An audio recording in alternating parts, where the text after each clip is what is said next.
Aquiles Brito é filho, neto e bisneto de outros Aquiles, pai de mais 2. Foi uma obra da natureza ter nascido nesta família. O nome passou de geração em geração, de sabonete em sabonete. Muito pequeno, já Aquiles brincava na fábrica do avô. Eu gostava muito de ir para a área fabril, ver os sabonetes a sair e brincar. Mas mesmo em minha casa não havia a opção de isto um dia és tu que vais para lá. Não, as coisas depois acabaram por acontecer um pouco, enfim, aconteceram. E aconteceram cedo. O quarto Aquiles dos Brito tomou conta da empresa com apenas 21 anos. 21 anos uma pessoa quer passear, viajar e, enfim, no princípio gostou muito, arrependi-me também bastante, mas enfim, faz parte as coisas depois começaram a evoluir devagarinho. E foi com ele que os banais sabões da fábrica do Porto se transformaram em sabonetes de luxo vendidos nas lojas mais caras do mundo.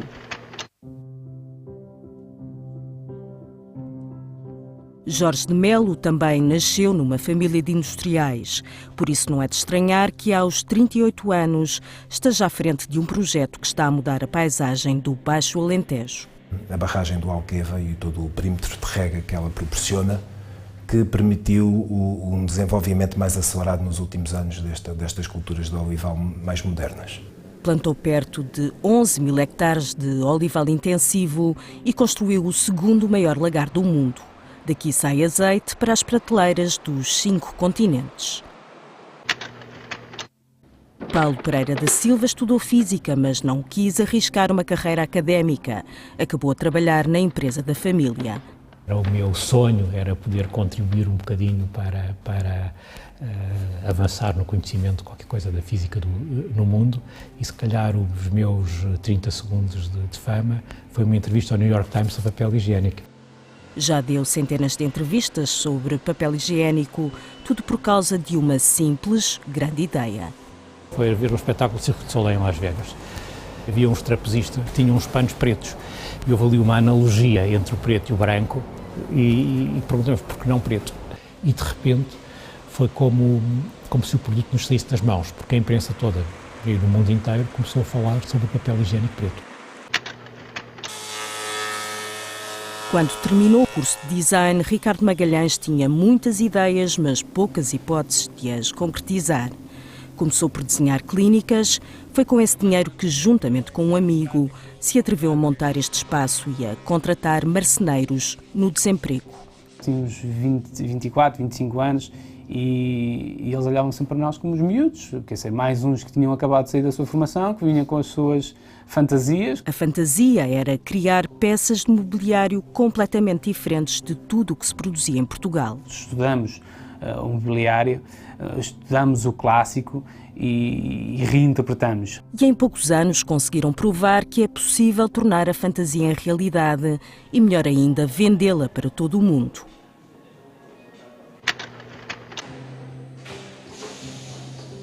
Marta Mendes Pires quis ser advogada, mas apaixonou-se pela gestão e acabou à frente de uma empresa de refeições congeladas. Não percebia nada de comida, pelo menos no âmbito da produção. Hoje pode orgulhar-se de várias coisas, entre elas a de vender milhões de pastéis de nata para o estrangeiro. É muito fácil exportar, curiosamente, os pastéis de nata.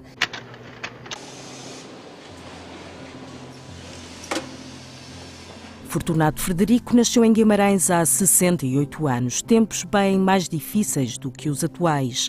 Aos 6 entrou num seminário, aos 14 arranjou trabalho numa fábrica de sapatos. Comecei por varrer a fábrica, foi o meu primeiro trabalho. Depois comecei a trabalhar nas máquinas, depois fui para chefe de linha e depois fui para mecânico. E depois da fábrica veio a guerra. No serviço militar tive 4 anos, um mês, um dia e 2 horas. Em Angola estive 29 meses, salvo eu. E foi em Angola, mais exatamente em Quiaia, que Fortunato tomou a decisão que lhe havia de marcar o futuro. E portanto foi lá que eu delineei como é que vai ser, como é que vai ser, como é que vou fazer, aquelas coisas que vão pensando. Quando cheguei cá e quis concretizar isso, em homenagem a isso dei o nome de Quiaia à fábrica. Montou a fábrica com algumas poupanças e um pequeno empréstimo do banco. A primeira encomenda que nós fizemos foi umas botas para a América. Mas estava longe de imaginar que um dia a sua marca ia vender 750 mil pares de botas e sandálias por ano para a América, para a Europa e para o resto do mundo.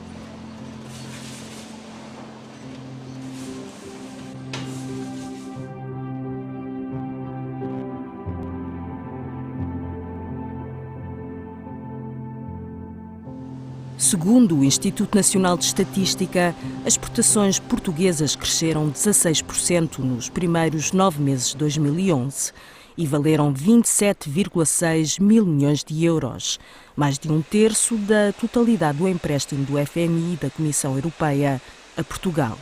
E apesar do agravamento da conjuntura económica internacional, no fim do ano as exportações terão garantido um aumento de quase 10% em relação a 2010.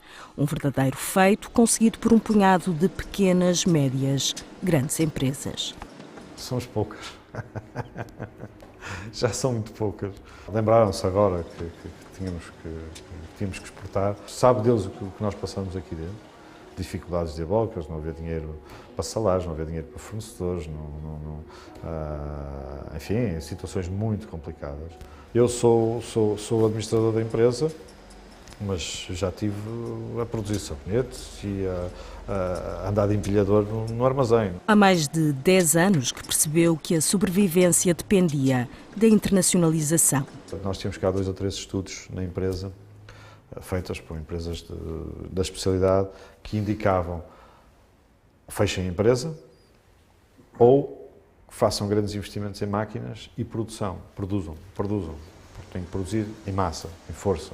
Em vez disso, a direção da empresa resolveu fazer tudo ao contrário. Se os outros fazem publicidade, nós não fazemos. Os outros fazem press release, nós não fazemos. Os outros fazem fotografia de produto muito bonita que mandam para os mídias, nós não fazemos. Para marcar a diferença, recorreram ao que só eles tinham, mais de um século de história. Isto é um livro de rótulos antigos, a maior parte deles do início do século XX, e é um dos muitos que nós temos, com coisas feitas por nós e onde nós buscamos parte da nossa inspiração. O sucesso culminou neste momento, transmitido em horário nobre norte-americano.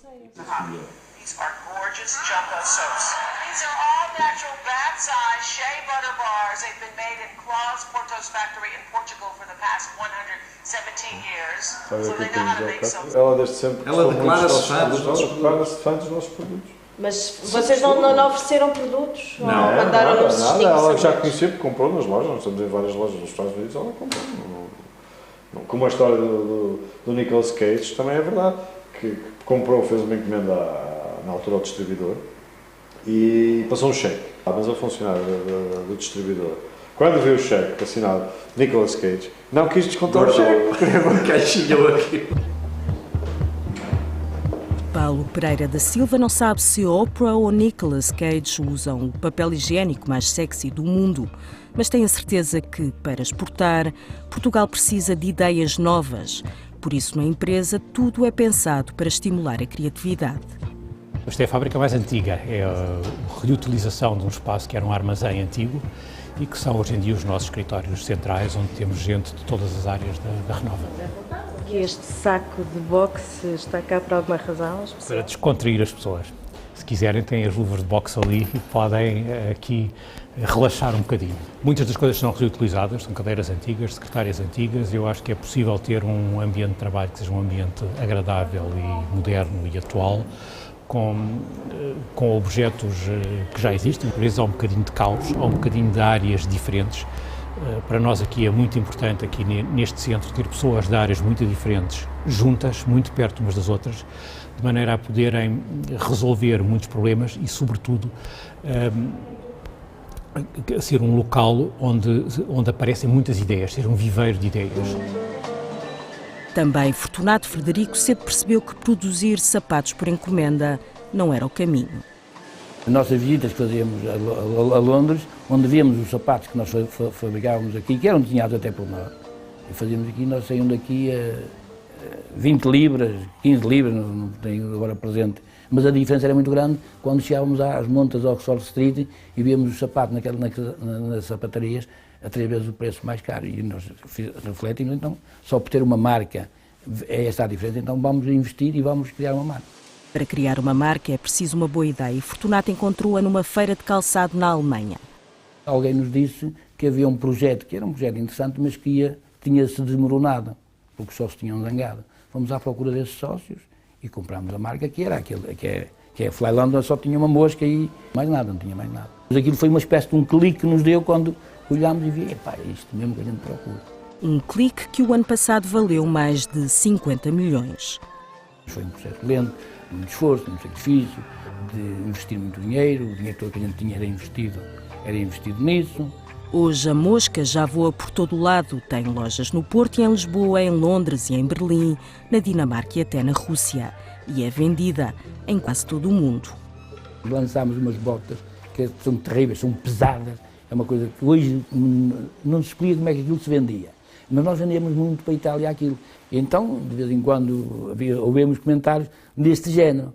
Opa, eu não percebo as pessoas. Os italianos copiam as coisas religiosamente e tal. E eles diziam assim, opa, eu não percebo. Eu não consigo copiar estas botas, estão tão mal feitas que eu não consigo copiá-las. Mas não está a dizer que o seu calçado é mal feito, não? Não, estou a dizer que o meu calçado tem um espírito.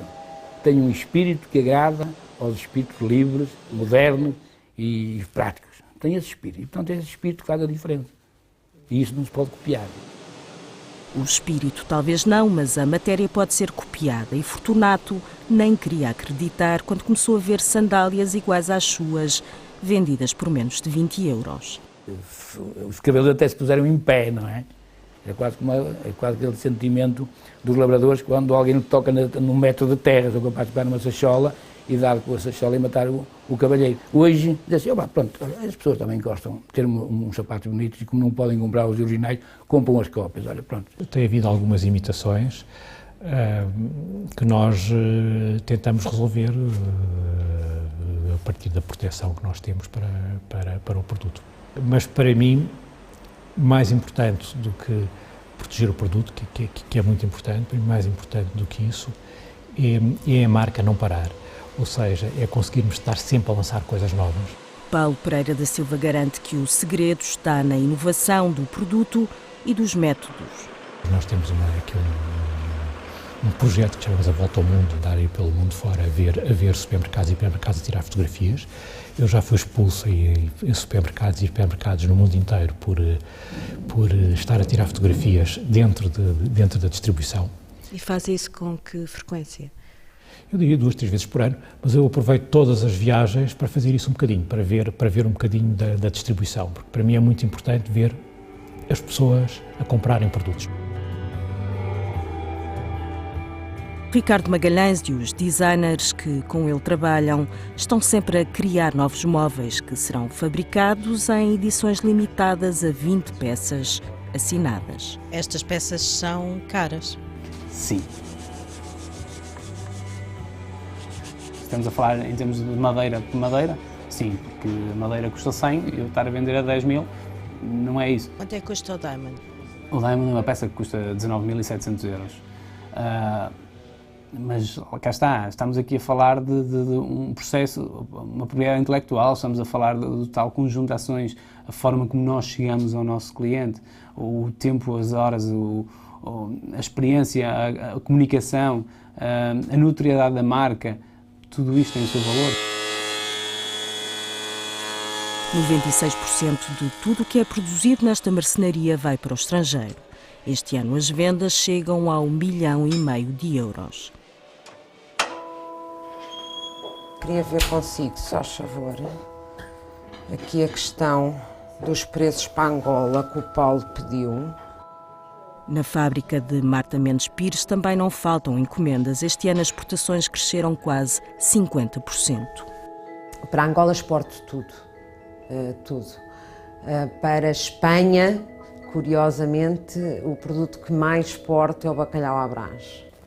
Eles chamam bacalhau dourado. Depois, por exemplo, França gosta mais dos bacalhaus espirituais.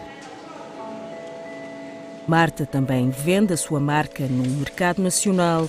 Para além disso, confecciona refeições para os hipermercados e até para hotéis e restaurantes. Por isso, quase todos os dias é preciso testar produtos novos. Alexandra, Está tudo pronto? Podemos chamar as pessoas? Então vá.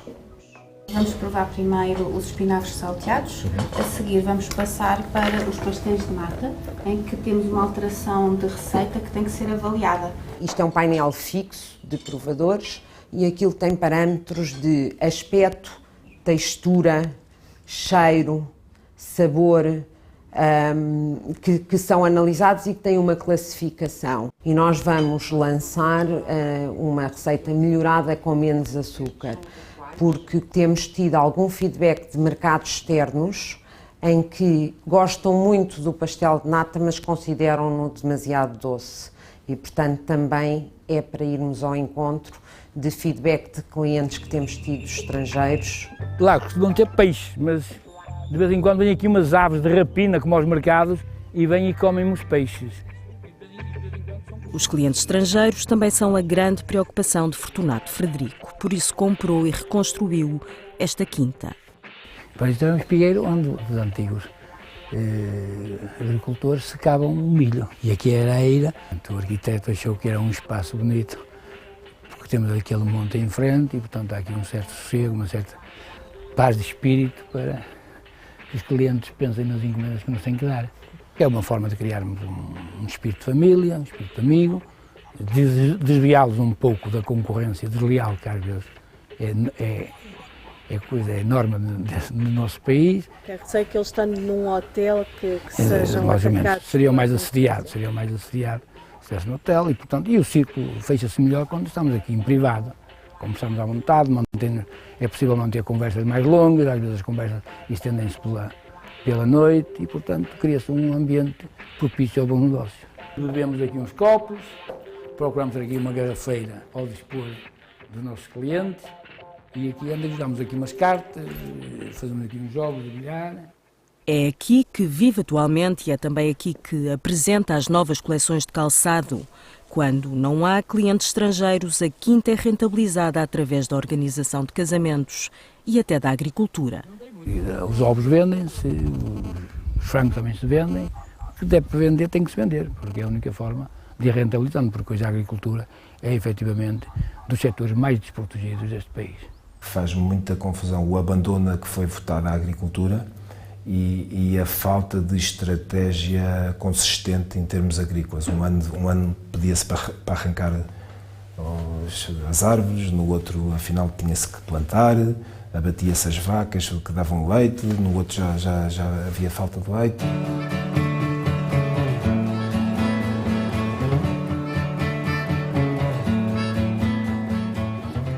Mas nos campos de Ferreira do Alentejo, o olival renasceu. Homens e máquinas trabalham 24 horas por dia. É época da apanha da azeitona e não há tempo a perder. Temos umas máquinas que se chamam os colossos, que varejam, simulam o varejar como se fazia antigamente, mas é tudo feito mecanicamente. A azeitona não entra em contacto com o chão, vai diretamente para um reboque e vai para o lagar, que está aqui a 1 quilómetro. Assim que a azeitona é colhida, ela deve ser processada ou se deve dar entrada no lagar no máximo de 24 horas, porque senão começa a adquirir uma série de defeitos que não ajudam em nada à qualidade do azeite.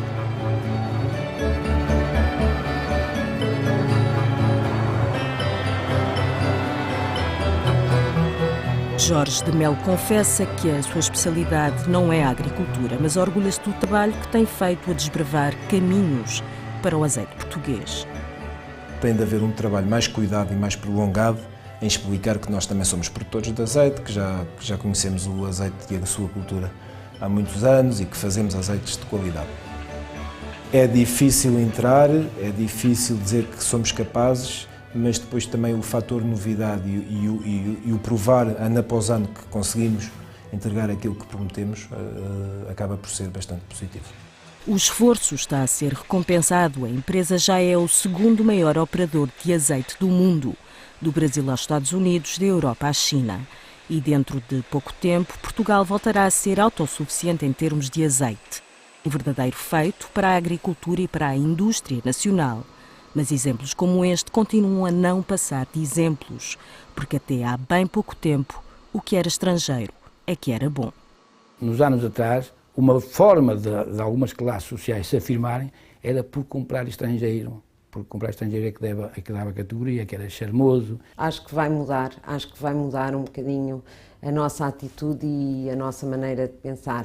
E tenho exemplos muito claros disso hoje em dia. Aqui há pouco tempo, há 15 dias, 3 semanas, num telefonema com um cliente, ele dizia: mãe, eu tenho um fornecedor de um determinado produto estrangeiro, mas, ó Marta, eu queria mesmo que vocês desenvolvessem isto porque eu quero mesmo apostar em fornecedores portugueses.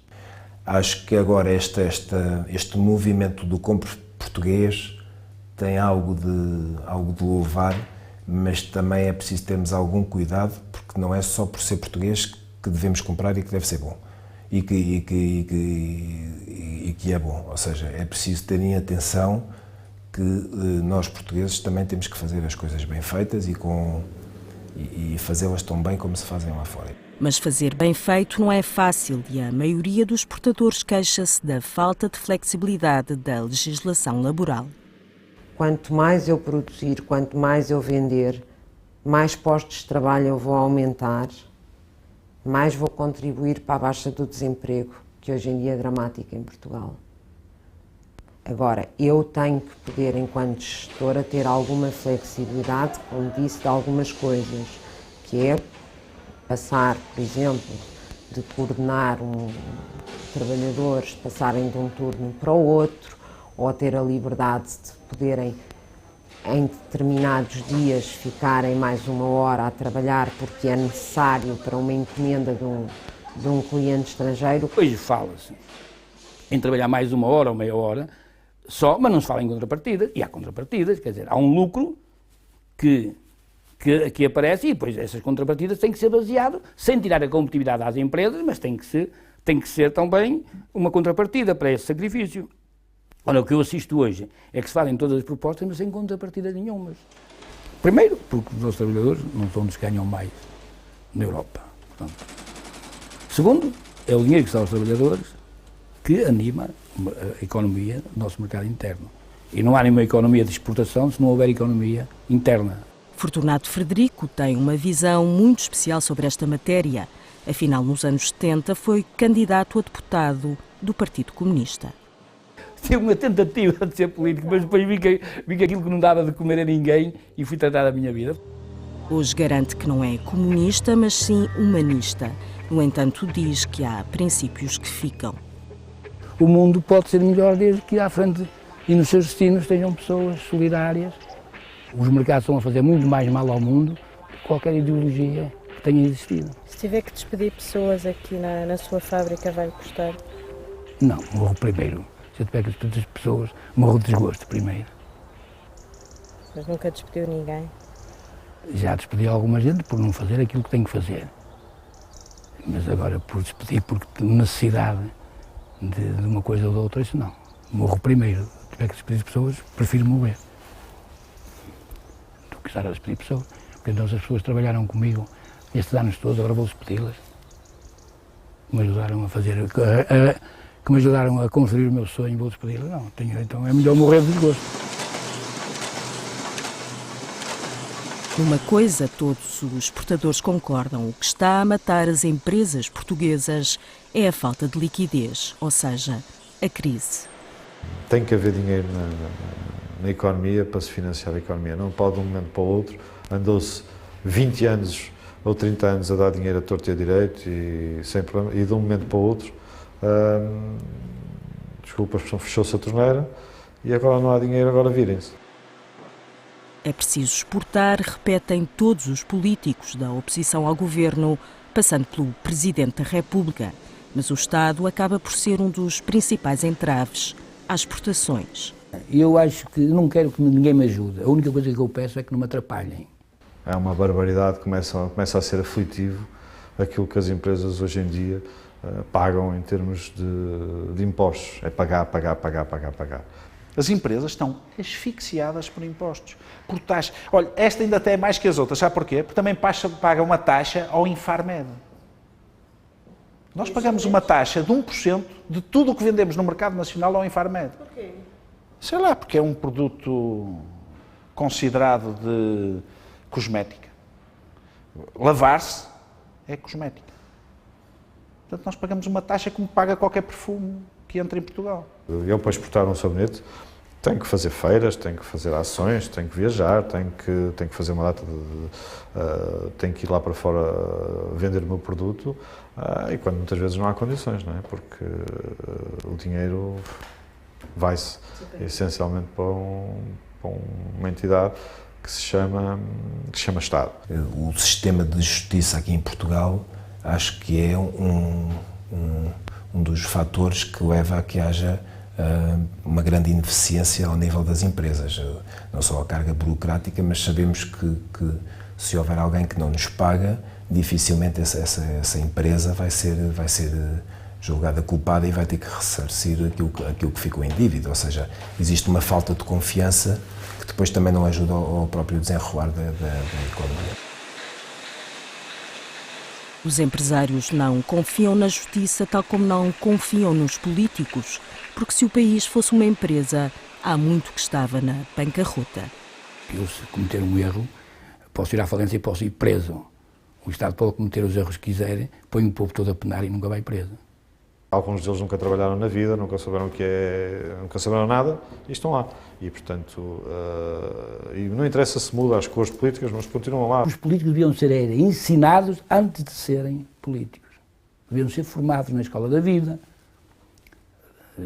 a terem assumido a responsabilidade no setor privado, para depois poderem assumir a responsabilidade no setor público. Não sabem gerir e, acima de tudo, que é aquilo que eu penso que é o mais importante neste país, não há uma estratégia, não há objetivos claros. Nós navegamos à vista e não sabemos para onde vamos, não sabemos o que é que queremos desenvolver. Deus me livre se os bombeiros chegassem a um incêndio e começassem a discutir uns com os outros para onde é que a tua ponta da mangueira. Um político que leva um país à falência, ninguém lhe cai em cima.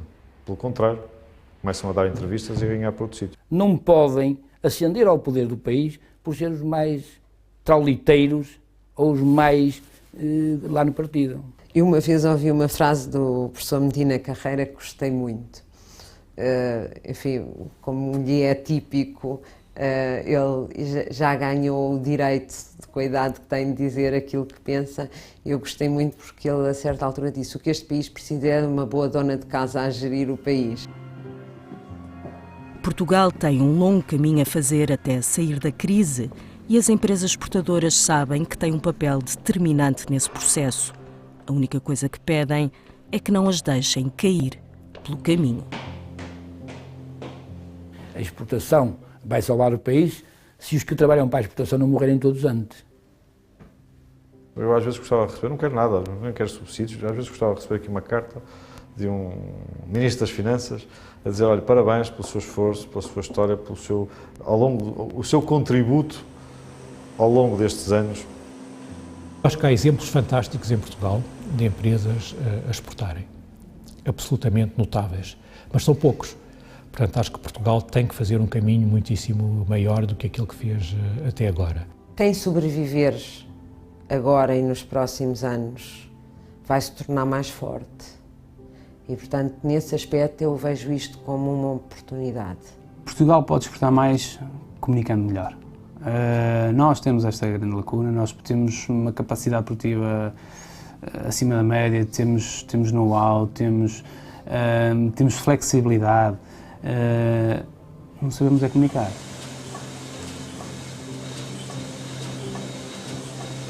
Acho que tem que haver uma estratégia consistente em termos daquilo que queremos ser. Eu acho que a história é o nosso maior ativo. É a nossa história, é o nosso passado, é a nossa riqueza, a nossa população, o nosso povo, os nossos costumes, os nossos hábitos, a nossa gastronomia, a nossa cultura. Temos coisas fantásticas em qualquer parte do mundo. Os estrangeiros vêm a Portugal e adoram Portugal. Ficam cá a viver, adoram os nossos produtos, levam os sacos cheios de produtos nossos. E porquê é que nós não acreditamos que é possível? Se eles adoram, para alguma coisa é. Nós temos que fazer uso daquilo que melhor temos, que é o nosso engenho. Diz que os portugueses conseguem sempre, arranjam artimanhas para fazer as coisas, para entrar nos sítios onde é proibido, para conseguir borlas, Portanto, nós temos esse engenho, temos que o adaptar a tudo, e também no que diz respeito à exportação.